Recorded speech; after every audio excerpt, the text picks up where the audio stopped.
This video provides commentary and analysis on public legal filings and statements from representatives. All parties are presumed innocent until proven otherwise. This content is intended for educational and informational purposes under fair use. Entertainment and legal worlds. The decision came from Judge Lyman, who has presided over the case, involving Lively and multiple parties including Justin Baldoni and the Wayfarer Foundation. At the heart of the case are claims brought forth by Lively that allege harassment, retaliation, and reputational harm, which she says were the result of a coordinated campaign launched after she made internal complaints during the production of a film. But as with many high-profile celebrity lawsuits, the courtroom drama extends far beyond the central claims, with additional disputes emerging over evidence, subpoenas, confidentiality, and media influence. In this latest development, Lively's legal team requested a protective order to prevent certain information, particularly evidence obtained through subpoenas, from being made public, citing concerns about privacy, ongoing harassment, and the potential misuse of confidential materials for media exploitation. The court agreed, granting the request under specific conditions that aim to balance the public interest with the need for a fair trial. This decision follows months of escalating legal filings, motions, and public statements from both camps, each attempting to frame the narrative in their favor. Lively's lawyers have argued that without a protective order, there would be a chilling effect on her willingness to speak freely during deposition proceedings, fearing that leaked information could be distorted or used to retaliate against her in the court of public opinion, or worse, the digital public square of social media platforms, where allegations are often weaponized and context is easily lost. On the other hand, attorneys for Baldoni and the Wayfarer parties had opposed the protective order, initially citing the importance of transparency, particularly given the media attention the case has received and the implications it may have for the entertainment industry as a whole. However, Judge Lyman ultimately sided with the arguments in favor of a protective order, noting that the court has a duty to protect both parties from unnecessary exposure and ensure that the discovery process proceeds without intimidation or bias. The protective order now in place will govern how certain evidence, including text messages, emails, internal documents, and deposition transcripts, are handled and who may have access to them. It also includes restrictions on public dissemination, including sharing sealed materials with the press or publishing them on social media without court approval. While some might view this as an attempt to suppress the truth or shield powerful individuals from scrutiny, legal experts have pointed out that protective orders are a common feature of civil litigation, especially in cases where privacy concerns are valid and where unfiltered release of evidence could undermine the integrity of the trial. Because of that, because no one's noticing her and she's not able to notice anyone else because everybody is so closed off in their own eggs. And this is particularly important in a lawsuit like this one, where reputational harm is one of the key claims and where the release of partial information without context could do more damage than the events being litigated. Lively's team has emphasized that their goal is not to avoid accountability but to ensure that the process is fair and that she can participate without fear. The protective order also brings attention back to a controversial aspect of the case: the subpoena issued through a little-known shell company, Vonzen Inc., which has been linked to Lively and Ryan Reynolds, and which was reportedly used to obtain private text messages from Stephanie Jones, a former publicist involved with Baldoni. Those text messages later became a central piece of evidence in the civil rights complaint filed by Lively and were also cited in a major New York Times expose, adding to the narrative that Lively had been subjected to a smear campaign in retaliation for her complaints about misconduct on set. However, critics have raised questions about the legitimacy of the Vonzen lawsuit, which was filed against unnamed defendants, never pursued through traditional channels, and quickly dropped after the subpoena was fulfilled, raising concerns that the litigation may have been used strategically to bypass discovery rules and gain access to sensitive communications that would not otherwise have been available through normal legal process. Baldoni and his legal team have seized on this issue, arguing that the use of a shell company to obtain private communications could constitute an abuse of process under New York law and potentially violate state and federal privacy statutes. The protective order granted by Judge Lyman does not directly resolve those claims, but it does set boundaries around how the resulting materials from that subpoena may be used in court and in public. The court appears to be acknowledging that regardless of how the materials were obtained, their content must now be handled carefully to avoid further complicating the trial or endangering the rights of third parties. The protective order also grants the court flexibility to review documents before they are unsealed, allowing the judge to determine whether their release serves a legitimate public interest or whether it would unfairly prejudice one side. In the eyes of the public, this is especially significant in an era where legal documents are often shared instantly online, fueling speculation and sometimes triggering threats, harassment, or defamation campaigns against those involved in high-profile litigation. While this ruling is undoubtedly a win for Lively in terms of controlling the narrative and protecting sensitive details from public scrutiny, it may also slow down discovery and intensify the procedural battles ahead. Baldoni may now seek his own motions to unseal specific evidence or push for portions of the protective order to be revised, especially if he and his attorneys believe that some of the sealed information is essential to their defense or to their emerging claims of abuse of process and digital misconduct. As it stands, the ruling marks a pivotal point in the case, one that will likely influence not only how the evidence is presented, but also how the public interprets the proceedings going forward. With media outlets closely watching every development, and with social media amplifying every court motion or filing, the way this case is handled procedurally could set precedents for future celebrity litigation, especially in cases involving digital privacy, alleged retaliation, and narrative control. The courtroom is now not just a venue for resolving disputes, but also a battleground for shaping public opinion, and in that context, the protective order may prove to be one of the most consequential decisions in the entire lawsuit. It changes the dynamics by limiting what can be released, and when giving the court more oversight over how sensitive information is shared, and protecting all parties from trial by media. Lively's supporters have celebrated the decision as a step toward fairness, arguing that she deserves the chance to tell her story without being targeted or misrepresented, while her critics have pointed to the Von Zinn subpoena and argued that the protective order might shield questionable tactics from scrutiny. The truth likely lies somewhere in between, and the court will have to navigate that balance carefully in the months ahead. The next phase of the lawsuit will involve Lively's deposition, a key moment where she will be questioned under oath about her allegations, her evidence, and the events that led to the filing of her complaint. Her attorneys have requested that the deposition be conducted in a secure, private setting to avoid leaks or threats, while Baldoni has asked that it be recorded and possibly made public. Citing the importance of transparency, Judge Lyman has not yet ruled on those specific details, but the protective order sets the stage for a structured and more cautious approach to how the deposition is handled and whether its contents are ever made public. The broader legal landscape is also watching as this case unfolds, not only because it involves major public figures, but because it touches on key legal principles including retaliation, whistleblower protections, evidence collection, and media coordination. Legal analysts say that how the court handles these procedural matters may influence how future cases are approached, particularly when they involve questions about how evidence is obtained and whether privacy rights have been respected. As the case proceeds, more motions are expected, including renewed efforts by Baldoni to challenge the use of the subpoenaed messages, efforts by Stephanie Jones to protect her own privacy, and a pending motion to compel filed by Jennifer L. seeking full disclosure about the Von Zinn lawsuit and the communications that surrounded it. Depending on how the court rules on those issues, the protective order may expand or be revisited entirely, and that in turn could shift the momentum in the case.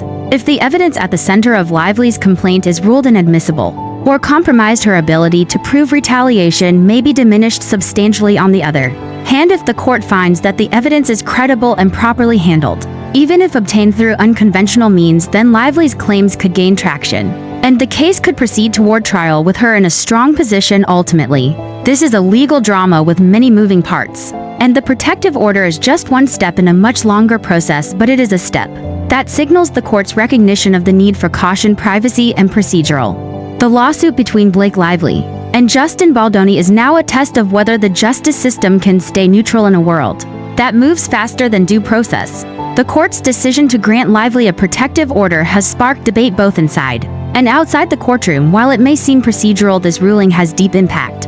It controls how Lively's key deposition is shared, since it could reveal how controversial evidence, like private messages, was obtained. Lively's lawyers argued the deposition needed protection to avoid leaks, harassment, and misinterpretation. They said public scrutiny could distort the truth before trial. Baldoni's team disagreed, claiming secrecy would tilt the case in Lively's favor and block them from responding publicly. They wanted transparency, especially given the serious allegations. But the judge ruled in favor of privacy, saying fairness in the courtroom is more important than public curiosity. The court clarified the order is not hiding wrongdoing but keeping testimony in context and allowing fair rebuttal. Legal experts say this ruling reflects how courts are adapting to celebrity lawsuits in the digital era, where depositions are picked apart by millions. Online. Lively's deposition could cover workplace behavior, legal filings, and whether evidence was obtained through improper channels, especially via a subpoena from a company called Von Zin Inc., which got text messages from publicist Stephanie Jones. Baldoni's lawyers argue this may be abuse of process and want to challenge the evidence, but now they must do it in court, not in headlines. While they can still ask the hard questions, the answers will not be public unless the court allows it later. This ruling protects both sides from media influence and viral speculation. It reminds everyone that legal results should be based on facts, not trending topics. For Lively, the order offers breathing room to make her case about retaliation in a setting that respects nuance and due process. For Baldoni, the ruling forces a pivot back to courtroom arguments over how the evidence was obtained and whether the subpoena was valid. Both sides are adjusting strategy as the judge's order requires confidentiality breaking. It could lead to legal penalties, yet the judge also left the door open to future transparency if it helps justice overall. So the legal path is still unfolding, but now with boundaries in place to keep it fair in this environment where every message can leak, every headline can twist facts, and every sentence can be taken out of context. The protective order is more than a legal formality, it is a safeguard against chaos. In one of the most publicized lawsuits Hollywood has ever seen, damage is part of the allegations, and public opinion can affect witness cooperation and settlement talks. By granting the protective order, the judge removed unpredictability, requiring legal arguments to be judged by law, not media value. Lively's lawyers now guide her through a deposition covering months, including harassment complaints, communications with producers, reactions to retaliation, and the shell company Von Zin Inc. Central to Baldoni's defense, the private deposition shields Lively from outside pressure, ensuring answers are judged only by court and counsel, preventing misquotes or partial leaks that could distort facts. Baldoni's team respects the order, but plans to challenge key evidence, especially text messages from Stephanie Jones, who faces her own defamation suit. The admissibility of those messages may be crucial to Lively's retaliation claim, as they suggest coordination to harm her reputation. Even if no direct threats are present, California law protects whistleblowers who reasonably believe misconduct occurred and suffered harm. Baldoni's lawyers argue the subpoena behind the messages was a bad faith legal tactic, possibly an abuse of process. If proven, the evidence could be excluded, causing serious setbacks for Lively and opening room for counterclaims. The protective order gives Lively a chance to present her case carefully without risk of leaked, damaging soundbites, and requires Baldoni's objections to rely on legal facts, not public opinion. The court emphasizes fairness over publicity in a media-intense era, where every filing is scrutinized. Protective orders safeguard legal integrity and witness privacy, limiting access to deposition materials and controlling disclosure to prevent misuse. This approach balances rights, ensuring questions are asked fairly without letting social media frenzy dictate the case. It may set precedent for future celebrity litigation by protecting sensitive testimony and reducing online distortion potential.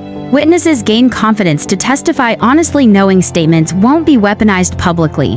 The court will decide if Lively's removal from projects and negative press amount to retaliation, focusing on timeline and evidence connections rather than social media narratives. The legal battle now moves behind closed doors, focusing on admissibility, privacy, and trial evidence use while the public loses live access. The case intensifies, quietly shaping outcomes based on law, not headlines. Lively's team must now build a strong retaliation claim grounded in documented facts, without relying on media framing or leaks.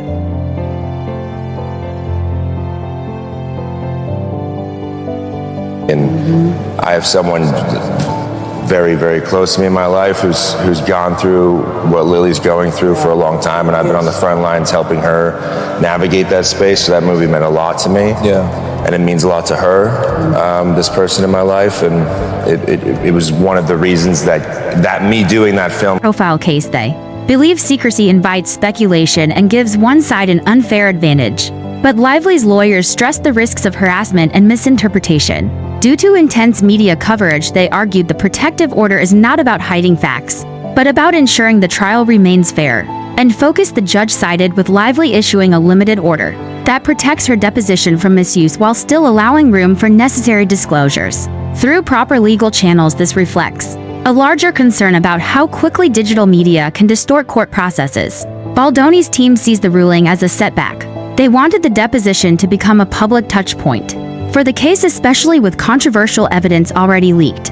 But the judge emphasized the need to protect both parties from premature exposure that could affect trial fairness. Legal experts say this move is part of a growing trend, where courts try to balance celebrity status with procedural justice. Lively's team welcomed the ruling, saying it helps her participate fully without fear of online attacks. While Baldoni's team may still try to unseal parts of the deposition, they must now follow strict guidelines moving forward. This moment could shape the future of the case, especially if the deposition reveals key information about the origins and context of certain text messages or challenges to the evidence already shared.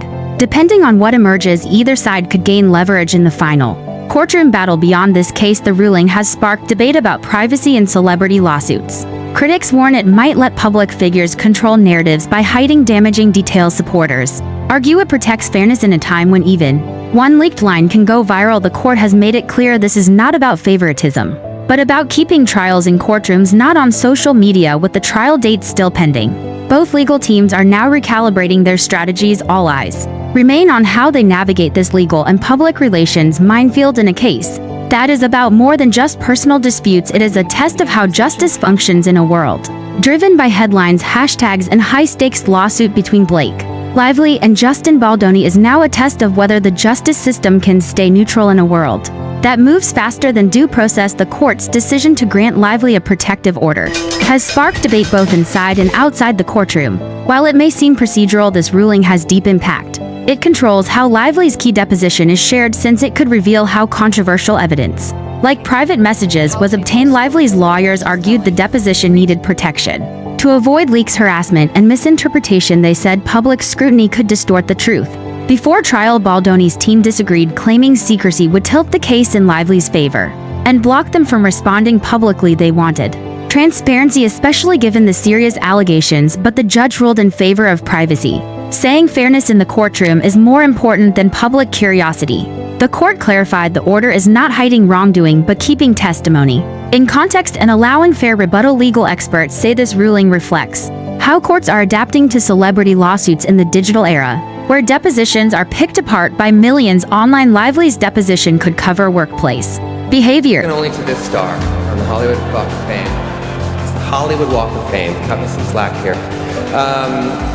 You make everything better. I mean, absolutely everything in my life better. You've given us two of the most incredible children that I could ever hope to have. You've made me the father of my dreams when I thought I only had fun uncle potential. So, will not be public unless the court allows it later. This ruling protects both sides from media influence and viral speculation. It reminds everyone that legal results should be based on facts, not trending topics. For Lively, the order offers breathing room to make her case about retaliation in a setting that respects nuance and due process. For Baldoni, the ruling forces a pivot back to courtroom arguments over how the evidence was obtained and whether the subpoena was valid. Both sides are adjusting strategy. As the judge's order requires confidentiality breaking, it could lead to legal penalties. Yet the judge also left the door open to future transparency if it helps justice overall. So the legal path is still unfolding, but now with boundaries in place to keep it fair in this environment where every message can leak, every headline can twist facts, and every sentence can be taken out of context. The protective order is more than a legal formality. It is a safeguard against chaos. In one of the most publicized allegations Hollywood has ever seen. All claims are from official filings and no guilt is implied until proven in court. Please keep all discussions respectful. Allegations are not facts until proven in court.